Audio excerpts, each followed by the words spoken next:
ভবানীপুর গ্রাম লোনাপানির ইলিশ মাছের জন্য খুবই বিখ্যাত। এই গ্রামের অধিকাংশ মানুষই ইলিশ মাছ ধরেই তাদের সংসার চালায়। এই গ্রামের একমাত্র ইলিশ ব্যবসায়ী দিনের পর দিন সাধারণ জেলেদের ঠকিয়ে আসছে।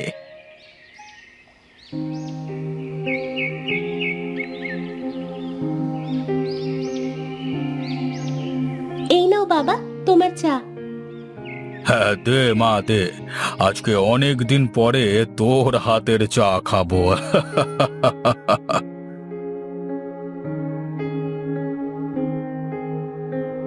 খাও বাবা খাও, আমি তো আর রোজ তোমাকে চা করে খাওয়াতে পারি না।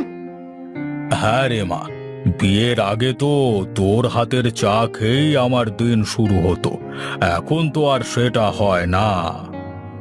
তোমাদের ছেড়ে আমারও তো থাকতে ইচ্ছে করে না, তাই তো কয়েকদিন পর পর চলে আসি তোমাদের কাছে। তা বেশ করিস মা। আচ্ছা, জামাই বাবাজি কবে আসবে রে মা? ওর তো অফিসে অনেক কাজ, দু একদিন পর অফিস শেষ করে সন্ধেবেলা আসবে। রাতে থেকে সকালে আবার আমাকে নিয়ে চলে যাবে। কি বলিস কি, আজ কতদিন বাদে জামাই বাবাজি আসবে, একটু ভালো মন্দ খাওয়াবো জামাইকে। তুই বল জামাইকে দুদিনের ছুটি নিয়ে আসতে। আমি বললে আমার কথা শুনবে না তোমার জামাই, তোমার জামাইকে তুমিই ফোন করে বলো। আচ্ছা ঠিক আছে, দেখি ফোন করে। আচ্ছা তুমি কথা বলো, আমি রান্নাঘরে গেলাম মায়ের সাথে রান্না করতে। আচ্ছা মা, যা।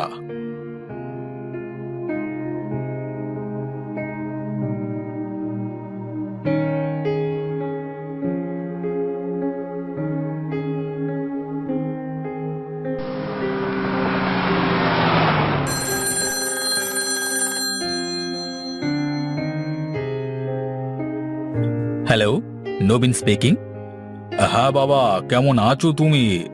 আমি তোমার শ্বশুর মশাই বলছিলাম আর কি। হ্যাঁ বাবা, ভালো আছি। আপনি কেমন আছেন? মানে বাসা সবাই ভালো আছে তো? হ্যাঁ হ্যাঁ, বাড়ির সবাই ভালো আছে। তা বাবা, তুমি কবে আসবে? হ্যাঁ বাবা, অফিসে তো কাজের অনেক প্রেশার। ভাবছি আমি পরশু সন্ধ্যায় এসে রাতটা থেকে সকালে আবার পারুকে নিয়ে চলে আসবো। সেটা কেমন কথা বাবা? আরে অনেক দিন পর আসছো আমাদের এখানে, অন্তত দুটো দিন তো থাকতেই হবে, তাই না? বাবা, থাকতে তো আমিও চাচ্ছি, কিন্তু অফিসে কাজের যে পরিমাণে প্রেশার, ছুটি পাবো না বোধহয়, বুঝলেন? কাজের প্রেশার তো সারা জীবনই থাকবে বাবা। দেখো না, তুমি যেভাবে পারো অন্তত 2 থেকে 3 দিন ছুটি নিয়ে তারপরে আসবে। কিন্তু বাবা। না না, আর কোনো কিন্তু নয়, যত তাড়াতাড়ি পারো ছুটি করিয়ে চলে এসো।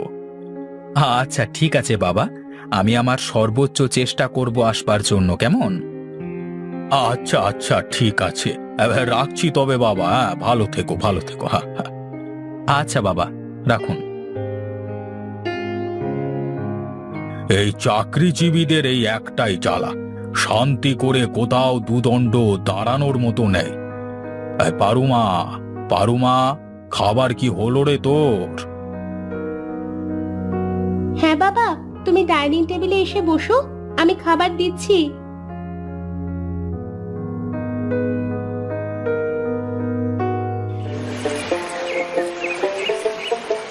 না, এই ব্যাপারীগুলো যে কখন আসবে কে জানে। এদিকে তো আর বেশি দেরি করলে মাছগুলো নষ্ট হয়ে যাবে। ওদের আবার কি, ওরা এসে তো যদি দেখে মাছ তাহলে নামিয়ে চলে যাবে। লোকসান হলে তো আমাদের হবে, তাই না? না না, এমনিতেই নোনা জলের ইলিশ বরফ ছাড়া বেশিক্ষণ ভালো থাকে না। তার উপরে আবার এত দেরি করছে কেন কে জানে, দত্তেরিকা। এভাবে চলতে থাকলে আবার হয় নাকি? আরে নিজেরা না আসুক, এই বরফগুলো আগে আগে পাঠিয়ে দিলেও তো পারা যায় নাকি?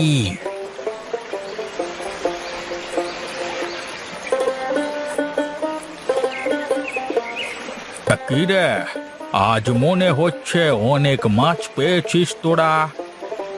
বাবু, আজ আপনার আসতে এত দেরি হলো যে। লোনা জলের ইলিশ বোঝেন না বাবু, বরফ ছাড়া তো বেশিক্ষণ ভালো রাখা যায় না। আরে কিছুই হবে না, শোন না, বরফের গাড়ি চলে আসছে, মাছগুলো ধরে উঠিয়ে দিস। আমি গেলাম। সন্ধে আড়তে এসে যে যার হিসেব বুঝে নিয়ে যাস, কেমন? আচ্ছা বাবু, ঠিক আছে।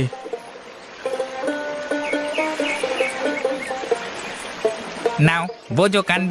এই বাবু তো চলে গেলেন, এখন বরফের গাড়ি কখন আসবে কে জানে। এই মাছগুলো পচে গেলে কি হবে? মাছ পচে যাওয়া আর না পচে যাওয়া কি, প্রতিদিনই তো আড়তদার মাছ পচার কথা বলে টাকাটা কেটে রাখে। এভাবে আর বেশি দিন মাছ বেচা যাবে না, আমাদের অন্য কোনো উপায় ভাবতে হবে।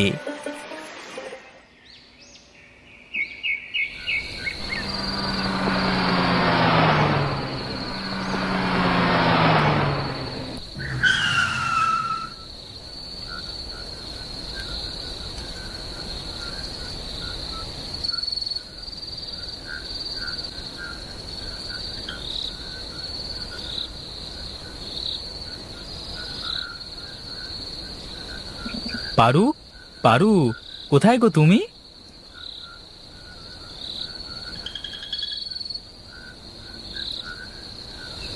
আরে, তুমি এসে পড়েছো? তুমি তো পরশুদিন আসতে চেয়েছিলে, আজ হঠাৎ ফোন না দিয়ে চলে আসলে যে? সে কথা আর বলো না গো। চলো চলো, ঘরে চলো, সব কথা খুলে বলছি তোমাকে। হ্যাঁ হ্যাঁ, এসো এসো।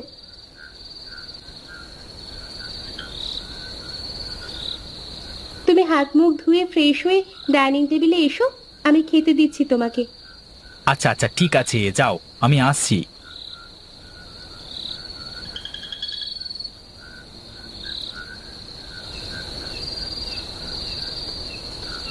কি ব্যাপার বলো তো, তুমি পরশু আসার কথা বলে আজ চলে আসলে যে? কোনো সমস্যা হয়নি তো আবার?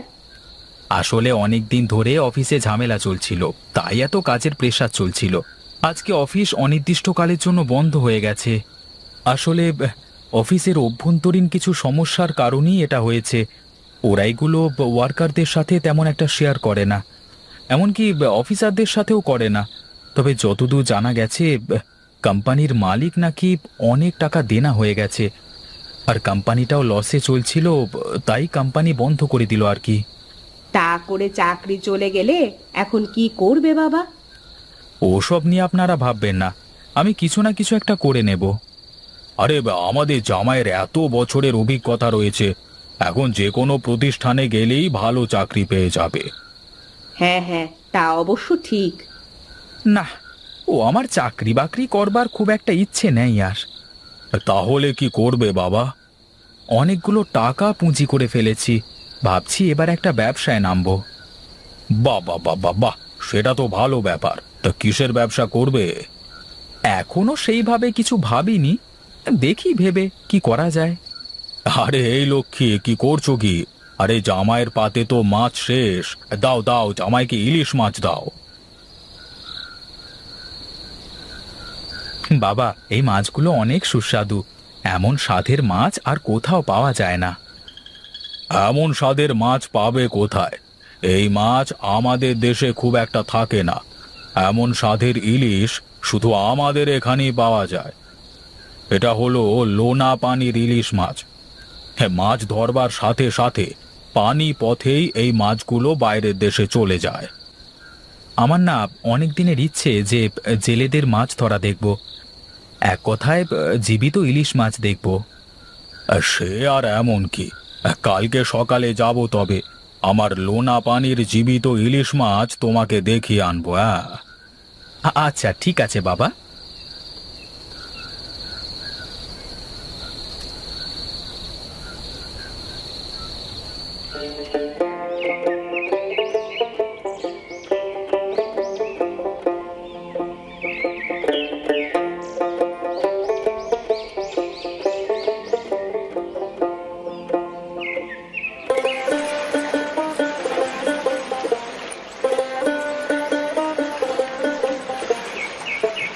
আরে বাবু, আপনি এত সকাল সকাল নদীর ঘাটে কি মনে করে? হ্যাঁ, আর সাথে জামাই বাবু মনে হচ্ছে। হ্যাঁ হ্যাঁ, আমার জামাইয়ের অনেক দিনের শখ, সে নাকি জ্যান্ত ইলিশ মাছ দেখবে, তাই নিয়ে আসলাম আর কি। আরে বাবু, এটা কোনো ব্যাপার হলো নাকি?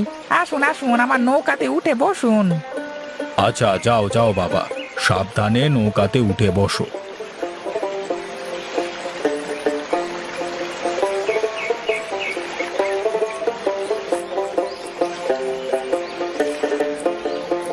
তো বাবু দেখুন কি করে মাছ তুলি।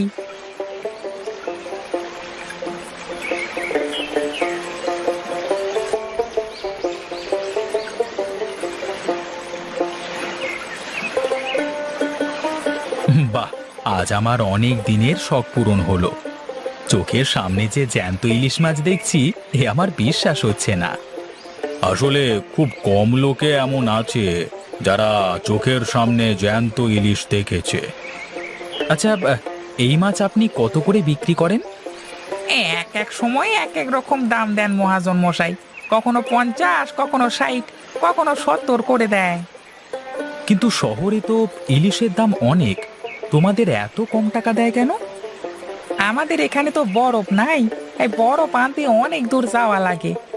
আর এলাকায় তো তেমন লোকজন এত টাকার মাছ খায় না, তাই বাধ্য হয়ে মহাজন যা দাম দেয় সেই টাকাতেই বাঁচতে হয় আর কি।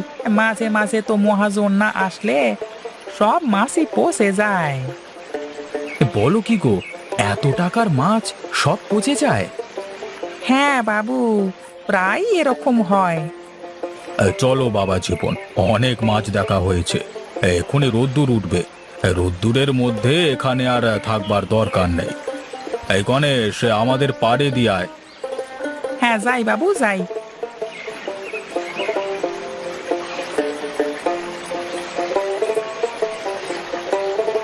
দে, আমাকে বড় দেখে 4টে মাছ দে দেখি। এই নিন মাছ। এই নে, এখানে 500 টাকা আছে, এটা রেখে দে। আজকে মাছের পয়সা নিমু না, এটা আমার তরফ থেকে জামাই বাবাজির জন্য উপহার। না না, এসবের কোনো দরকার নেই, আপনি টাকাটা নেন।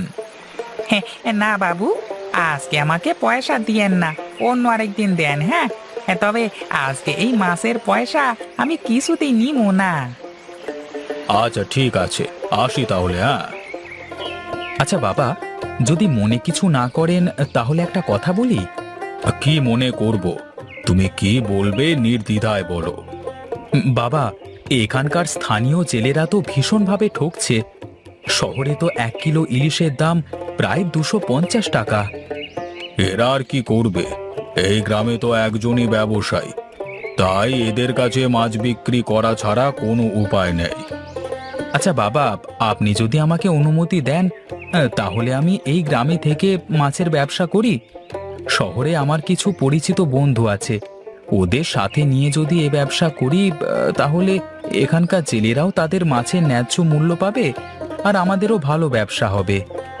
আরে, এ তো বেশ ভালো কথা। ঠিক আছে ঠিক আছে, ব্যবসা চালিয়ে যাও। আচ্ছা বাবা, তাহলে সবার আগে বাজারে একটা বরফের কারখানা তৈরি করে নি, কি বলেন? হ্যাঁ হ্যাঁ, করো করো, তাহলে তো খুবই ভালো হবে। আচ্ছা ঠিক আছে। নবীন ভবানীপুর গ্রামের বাজারে একটা বরফের কারখানা তৈরি করে। সে ছেলেদের কাছ থেকে ন্যায্য মূল্যে মাছ ক্রয় করে শহরে তার বন্ধুদের কাছে পাঠাতে থাকে। জেলেরা মাছের ভালো দাম পায়, আর নবীনেরও ভালো ব্যবসা হয়। এভাবেই পার হতে থাকে ভবানীপুর গ্রামের মানুষের জীবন।